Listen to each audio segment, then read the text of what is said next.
ಊಟಕ್ಕೆ ಹೋಗ್ತಾ ಇದ್ದಂಥದ್ದನ್ನು ಕೂಡ ಗಮನಿಸ್ಬೋದು. ಮತ್ತು ಮಂಜುನಾಥ್ ಅವರು ಅಲ್ಲೊಂದು ವಿಚಾರವನ್ನು ಉಲ್ಲೇಖ ಮಾಡ್ತಾರೆ ಮಕ್ಕಳು, ಅಂದರೆ 11ನೇ ಪಾಯಿಂಟ್ ಆತ ಆಯ್ಕೆ ಮಾಡಿದ್ದ, ಅದನ್ನು ಮಾರ್ಕ್ ಮಾಡಿದ್ದ, ಅದಲ್ಲ ಅಲ್ಲ ಅಂತ ಆಗಿದ್ರೆ 12ನೇ ಪಾಯಿಂಟಿಗೆ ಹೋಗಬೇಕಾಗಿತ್ತು.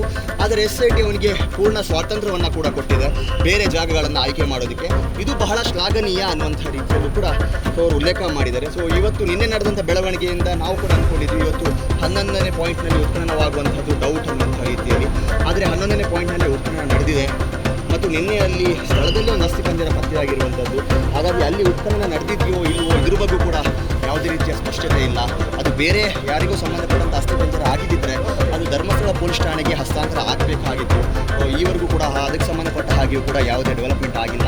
SIT ಅಲ್ಲಿ ಸಿಕ್ಕಂಥ ಅಸ್ಥಿಪಂಜರಕ್ಕೆ ಸಂಬಂಧಪಟ್ಟ ಹಾಗೆಯೂ ಕೂಡ ಆ ಪ್ರಕರಣವನ್ನು ತಮ್ಮ ಹೆಗಲಿಗೆ ಹಾಕಿಕೊಂಡಿದೆ ಅನ್ನೋಂಥ ರೀತಿಯಲ್ಲೂ ಇದೆ. ಯಾಕಂದರೆ ಅನುಮಾನಗಳು ವ್ಯಕ್ತವಾಗುತ್ತೆ, ಯಾರೋ ಒಬ್ಬರು ಹೋಗಿ ಆತ್ಮಹತ್ಯೆ ಮಾಡಿಕೊಳ್ತಾರೆ, ಅದು ಕೊಳೆತು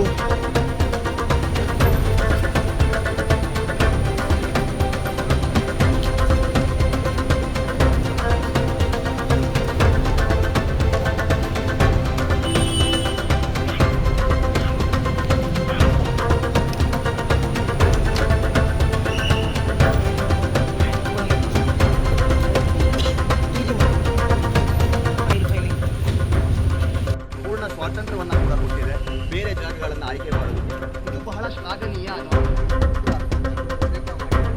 ನಿನ್ನೆ ನಡೆದಂಥ ಬೆಳವಣಿಗೆಯಿಂದ ನಾವು ಕೂಡ ಅಂದ್ಕೊಂಡಿದ್ವಿ ಇವತ್ತು 11ನೇ ಪಾಯಿಂಟ್ ಉತ್ಖನನವಾಗುವಂಥದ್ದು ಡೌಟ್ ಆದರೆ 11ನೇ ಪಾಯಿಂಟ್ನಲ್ಲಿ ಉತ್ಖನನ ನಡೆದಿದೆ ಮತ್ತು ನಿನ್ನೆಯಲ್ಲಿ ಸ್ಥಳದಲ್ಲಿ ಒಂದು ಅಸ್ಥಿಪಂಜರ ಪತ್ತೆಯಾಗಿರುವಂಥದ್ದು. ಹಾಗಾಗಿ ಅಲ್ಲಿ ಉತ್ಖನನ ನಡೆದಿದ್ದು ಬೇರೆ ಯಾರಿಗೂ ಸಂಬಂಧಪಟ್ಟ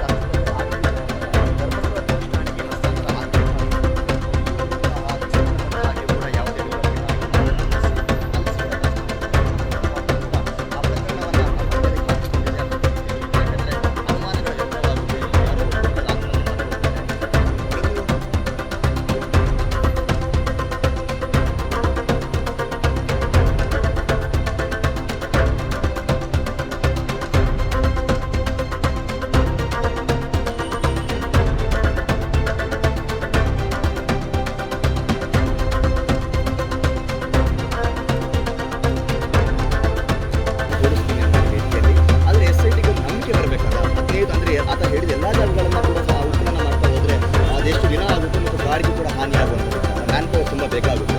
ಹಾಗಾಗಿ ಒಂದು 15 ಮಿನಿಮಮ್ ಪ್ರೈಮರಿಯಾಗಿ 15 ಮಾರ್ಕ್ ಮಾಡೋಣ. ಈಗ ಅಲ್ಲಿ ಏನಾದರೂ ಡೆವಲಪ್ಮೆಂಟ್ ಆದರೆ ಅಂದರೆ ಮ್ಯಾಕ್ಸಿಮಮ್ ಆಗಿ ಅಲ್ಲಿ ಅಸ್ಥಿಪಂಜರಗಳು ಸಿಕ್ಕಿದರೆ ಮುಂದಿನ ಕಾರ್ಯಾಚರಣೆಯ ಒಂದು ರೂಪರೇಷೆಗಳನ್ನು ಮಾಡ್ಕೋಬೋದು. ಆತ ಹೇಳಿದ ಜಾಗಕ್ಕೆಲ್ಲ ಹೋಗಿ ನಾವು ಸಮಾಧಿಯನ್ನು ಅಗಿರ್ಬೋದು ಅನ್ನೋಂಥ ರೀತಿಯ ಲೆಕ್ಕಾಚಾರಗಳು ಇತ್ತು. ಹಾಗಾಗಿ ಪ್ರಾಥಮಿಕ ಹಂತದಲ್ಲಿ ಅಂದರೆ ಚಾಪ್ಟರ್ 1 ಏನಿದೆ ಇದು 15 ಜಾಗಗಳಿಗೆ ಸೀಮಿತವಾಗಿತ್ತು. 2 ಜಾಗಗಳು ಕಾರಣಾಂತರಗಳಿಂದ ಅದು ಮಾರ್ಕ್ ಮಾಡೋದಕ್ಕೆ ಸಾಧ್ಯವಾಗಿರಲಿಲ್ಲ. ಬಹುಶಃ ಸಾಧ್ಯತೆಗಳು ಕೂಡ ಇದೆ. ಅಂದರೆ ಒಟ್ಟು ಈಗ 13 ಪಾಯಿಂಟ್ ಅಂದರೆ ಈಗಾಗಲೇ 11ನೇ ಪಾಯಿಂಟ್ ಸೇರಿದಂತೆ ನಿನ್ನೆ ಕೂಡ ಒಂದು ಕಾರ್ಯಾಚರಣೆ ನಡೆದಿದೆ. 12 ಜಾಗಗಳಲ್ಲಿ ಕಾರ್ಯಾಚರಣೆ ನಡೆದಿದೆ, 11 ಪಾಯಿಂಟ್ನಲ್ಲಿ ಉತ್ಖನನ ನಡೆದಿದೆ. ಸೊ ಇವತ್ತು 11ನೇ